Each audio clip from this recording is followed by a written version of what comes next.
now that Ethan's gone, we can get started. Can everyone see, or should I turn off a set of lights? Turn off set of lights. 50-50 chance, right? Yeah! All right. We're on fire today, guys. I can feel things are going in my direction. So, welcome to the ARP spoofing presentation. Just a quick feel for the crowd. How many people are at least aware of what ARP spoofing kind of is, or have heard of it before? Okay, so we got like 50-50. We're doing pretty good. This ARP spoofing presentation is brought to you by our friend Chuck.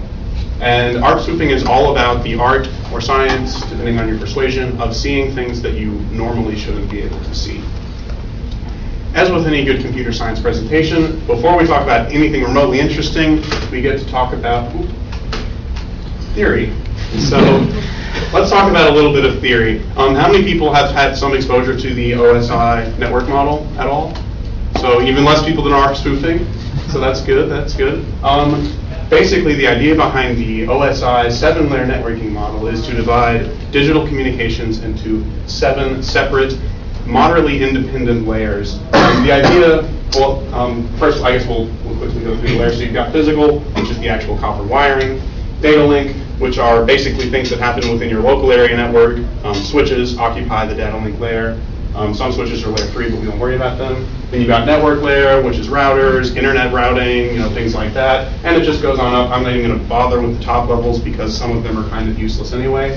And the idea behind the 7-layer model is that each layer only interacts with the layer above it and below it. So it receives data from the layer directly below it, and it passes data to the layer above it, meaning that we can swap things out on each layer without bringing the whole model to a grinding halt. For instance, your internet connectivity works just as well over Wi-Fi as it does with Ethernet because of the OSI 7-layer model.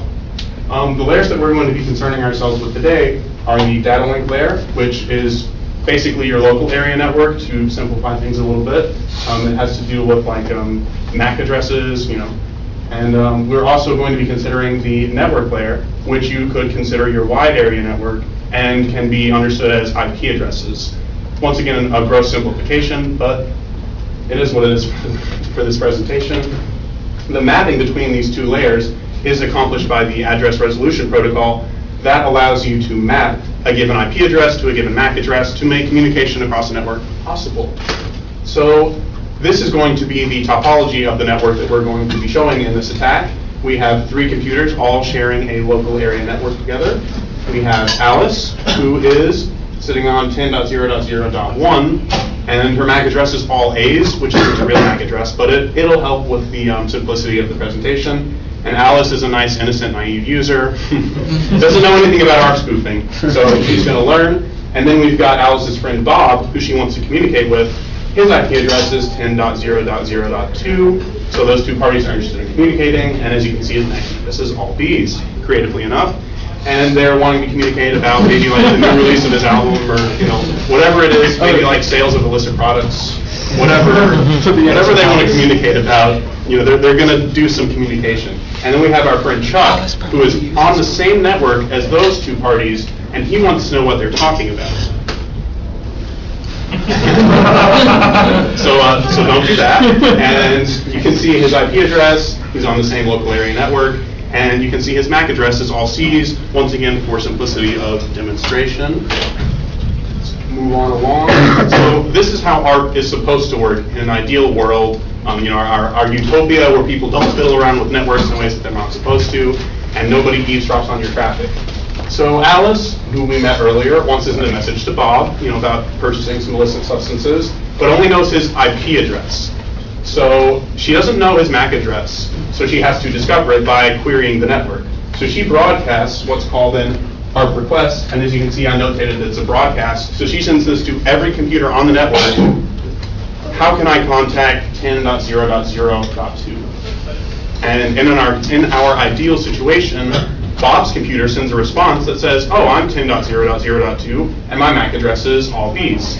Is this making sense so far? It's not tremendously complicated address resolution protocol, pretty simple stuff. So then Alice can send packets directed to Bob's MAC address, so they'll be delivered by the network switches without issue. There's a problem with ARP, though, in that it's fundamentally broken.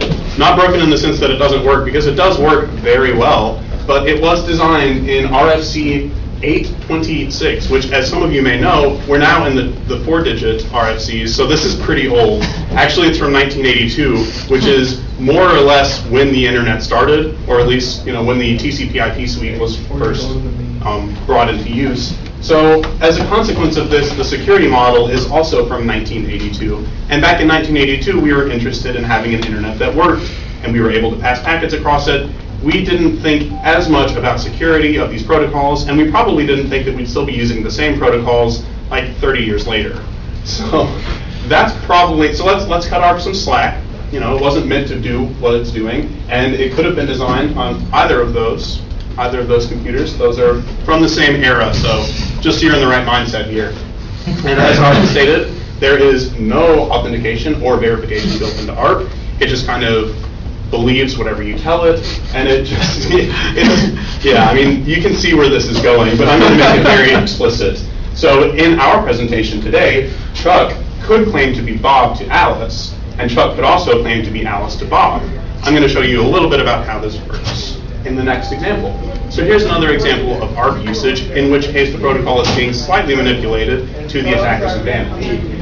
As before, Alice wants to send a transmission about nefarious product purchasing to Bob, but only knows his IP address. So Alice, of course, needs to find out Bob's MAC address. So as before, she broadcasts a request, how can I communicate with this IP address? However, in this scenario, Chuck is the one who sends the response. And he says, well, Bob's IP address is at CCCCC, which is Chuck's actual computer. So this means that when Alice tries to send a packet to Bob's computer, it will instead be redirected to Chuck's computer. Pretty interesting stuff. But it doesn't necessarily complete the picture, because if all the packets that are destined for Bob and go instead to Chuck, then Alice will be like, why is Bob not getting any of my messages? She'll get suspicious, and she'll ask ComSoc, and we'll tell her it's ARP spoofing. So in order to make this actually work end-to-end, Chuck has to forward those packets along to Bob, and that way no one knows that anything ever went wrong. Yes? Can multiple clients respond to an ARP request? So what we're taking advantage of here is a unique aspect of the protocol, which is called a gratuitous ARP response, which basically means that you didn't even request this, you didn't even ask the question, who has 10.0.0.2, but I'm telling you anyway. That is actually allowed in the protocol specifications. It's really kind of dumb. I can't imagine why it would be necessary, but it is in the specification, and that's what we're using. So the idea being that Chuck sends a whole lot of packets that all say, 10.0.0.2 is at this MAC address. That way it's pretty, probabilistically speaking, it's pretty certain that he will be the one that's receiving the traffic that was meant for Bob. So kind of a broken protocol, but what are you going to do? It's 1982. Weird things were going on in the 80s, guys. So it's also worth noting that in order to capture both sides of the conversation, the attack must be executed in the reverse direction as well, so that Bob will think that Alice is Chuck. It's getting really confusing, but such is the protocol. So, and now we will have a brief moment of silence while we pray to the demo gods. It's demo time. So let me, the computer that I'm doing the presentation on actually, I'll refresh this page. There we go. So we're back in sync in theory. So let's see how it goes. Now, of course, it's not going to follow him when he's scrolling, because when he's scrolling, that's not sending any traffic over the network. So, but whenever he clicks on a new link, in theory, it will follow his clicking. Try this. So in theory, In theory only. We are connected, yeah. Try reloading, I guess. Yeah. We're going to another city. My goodness, what is wrong with my computer today? Yeah. So there probably are a few tweaks that we would need to do. There we go. okay, that's working. Yeah. So sometimes this is a little bit shady, but it is open source. So if you're a brilliant computer science major, you could fix it. So yeah, he is browsing. He's looking for a Ford Escort. He's looking for parts for his Ford Escort, and we're following him. So yeah, we're looking for a swing saw. We're not going to go to that part of Craigslist in case you're wondering. So what if he initiates a download? If he initiates a download, it depends entirely on how this plugin is set up. The version of the plugin that we're using is basically entirely customized, written from scratch. So it will actually download the file to your computer as well. But of course, you can disable that because it's all open source. You just have to recompile it, which, not that big of a deal. But yeah, in theory, if he downloads a file, we'll download the file as well. Ready for this one? What's next? YouTube. Should we do YouTube or should we do Google? I will do Google. Yeah, let me, so there's another feature of this header cap that's called DNS spoofing. So we're going to go ahead and enable the DNS spoofer. Now, how many of you are familiar with DNS, or at least its basic principles, how it works and stuff? Okay, so we've got a lot of people. Basically, DNS is like, you want to initiate a connection to google.com, but you can only initiate connections to IP addresses, not to names. So you make a DNS query that says, where's google.com? The DNS server gives you the IP address. Someone's calling you, Richard. You're calling you. How am I calling you? I don't know, it says Richard Pinchorn is calling. Oh, that's my caller. Oh, well, I hung up. He's going to ruin my recording, guys. He's going to ruin it. Okay. So yeah, basically what we're doing here is I'm intercepting his DNS request and modifying it just a little bit. So hopefully, when he visits Google, he has a page cached. There we go. So I basically stole his traffic from Google and redirected it to my own web server. In this instance, it's showing an image, but it could be doing anything, including like installing a rootkit to his computer or whatever. So Google is down. I have to use Bing. First world problems. Okay, so that is the DNS spoofing functionality. Now we're going to try something that may or may not work, which is what we actually showed in our teaser video, and that's visiting YouTube. The reason it may not work is Web 2.0 stuff doesn't work very well with this attack. I'm sure that if you finagle the source code correctly, you could probably get it to work. But with the stock source code, it's not great. So go ahead and browse to YouTube, and we'll see what happens. Well, there's YouTube, so maybe we're in luck. Let's see if we can get a video. UG ComSoc, there's us. Okay. Clicking on our page, all sorts of cool stuff. That last one didn't work. Maybe refresh it. Oh, yeah, there's our ARP spoofing video. Oh, yeah, there is a little bit of a problem in regards to how YouTube buffers things. So whenever it's buffering new parts of the video, it initiates a new connection, and that just basically confuses our whole thing.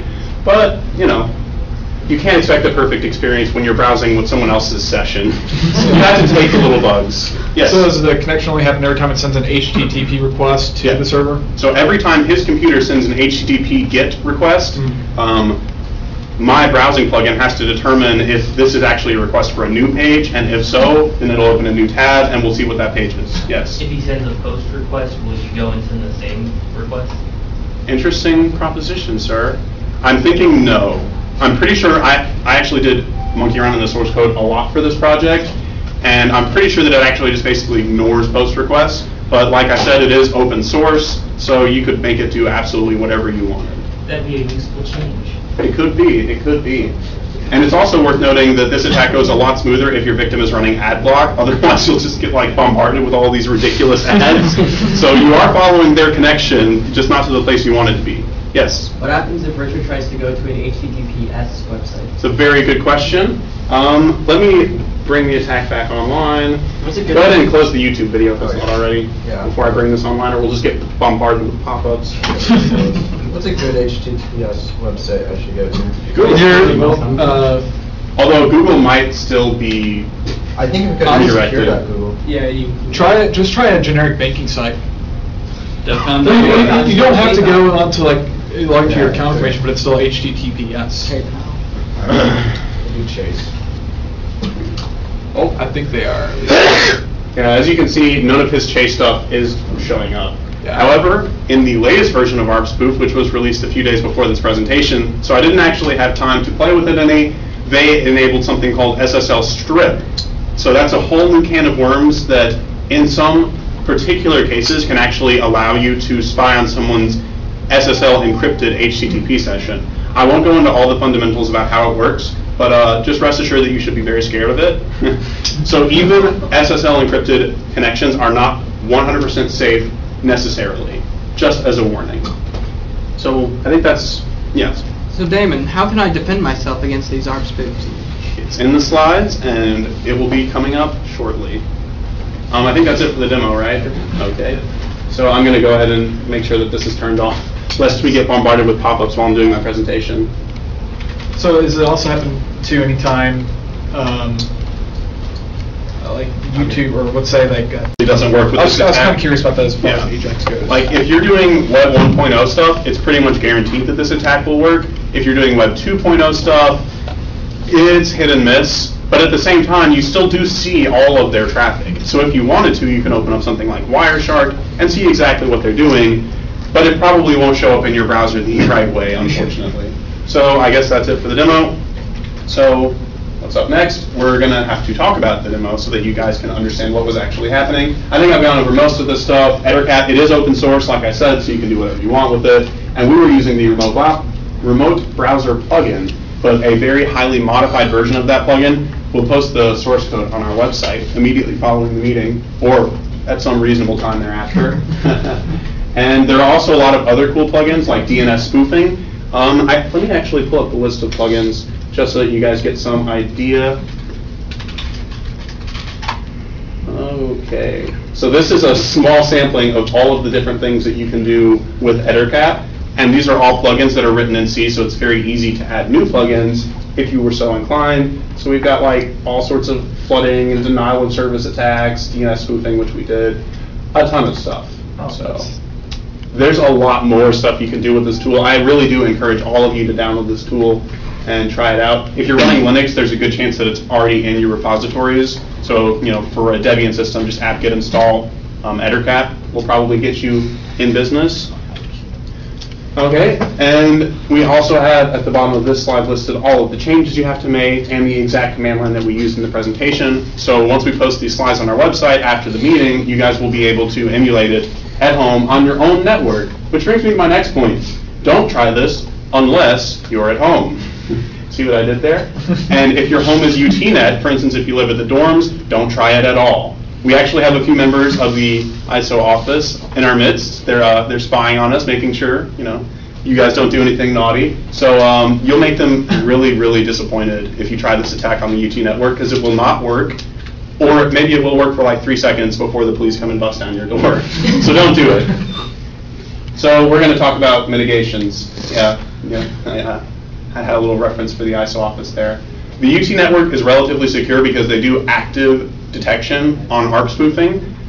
At least that's my understanding. So if ARP spoofing is happening on the UT network, there's a good chance they'll be able to isolate it relatively quickly, but that doesn't necessarily imply that you're 100% secure. In general, you should never trust a network. It doesn't matter where you are, be it a Starbucks, an airport Wi-Fi, or potentially even your own home internet connection. I actually know from personal experience, back when I used to live in an apartment complex in Riverside that shall go nameless, someone was ARP spoofing my ISP and trying to steal my traffic completely outside of my network. So there's really no guarantees, no matter where you are, even if you're the only person on your network, that your traffic is secure, which is why you should use some of these mitigations. Would OpenVPN or some other type of VPN technologies help? VPNs are, to be honest, probably the single best solution for mitigating an attack like this. How many people are familiar with VPNs in some sense? Okay, so just very briefly, the idea behind a VPN is called a virtual private network, and it establishes a secure encrypted channel from where you are, you know, be it in an airport, coffee shop, whatever, to another network. And if you configure it correctly, all of your browsing traffic will go through this encrypted tunnel and then to the remote secure network. So assuming you can trust the network you're VPNing into, this would mitigate the attack. But like I said, you can't necessarily trust any network. Also, SSH tunneling, I'm sure a lot of you have done that, is another possible mitigation for this attack. However, something that was pointed out to me that's worth noting, how many of you have ever had that thing that says, do you want to trust the remote computer's certificate when you first SSH into it? Has anyone seen that warning? You have to type yes or click yes or whatever. This is why they do that, because of this attack. So I could actually intercept your SSH traffic, which you think is going to, let's say, the CS Lab machines. And instead, I make it go to my machine. So when you type up the source code for your next project in your architecture class, instead of sitting on the CS computers, it's sitting on my computer. So be very aware when you're SSHing into things. If it says, warning, possible security breach detected, you should listen to it and not connect to that computer anymore. There's also a plugin for a lot of browsers that's called HTTPS Everywhere. Basically, this attempts to use HTTPS encrypted connections to every website on the internet wherever it's possibly supported. It's a great plugin. I would recommend all of you install it by default. It's a decent mitigation for this attack, but as I discussed a little bit earlier, even SSL is not necessarily foolproof defense against this attack. So you really should use multiple of these mitigations, in concert together. There's also something called static ARP. Now the way that this works is Alice knows beforehand what Bob's MAC address is, and she saves it on a list. And if someone else tries to pretend that they're Bob, she just says, screw that, I know who Bob is, and you're not him. So static ARP is a really great defense against this. It's pretty much the only 100% foolproof defense against this exact attack, but it's kind of a pain to set up because you have to know the MAC address in advance. So it is a mitigation, but I wouldn't necessarily recommend it just because of how complicated it is. And also, if you're managing an entire network, for instance, UTNet, there's an open source project called ARP-ON that monitors the network continuously for someone who is executing this attack. And as soon as someone that is doing the attack is detected, it will notify you. You can call UTPD or whatever and, bust down their door, take care of the problem. And that's my presentation. Any questions, comments, concerns? Yes? Is this like self-taught, or where did you actually gather most of the information? This is pretty much entirely self-taught. That's more or less what ComSoc does. People who are interested in security come to us to learn about cool stuff, and we teach them. Now, this is probably an amalgamation of some of it is self-taught, some of it maybe I read on Reddit sometime and I just don't remember it. I mean, pretty much like, if you seek out this information, it will flow to you. Any other questions or comments? Okay, well, I guess that's it.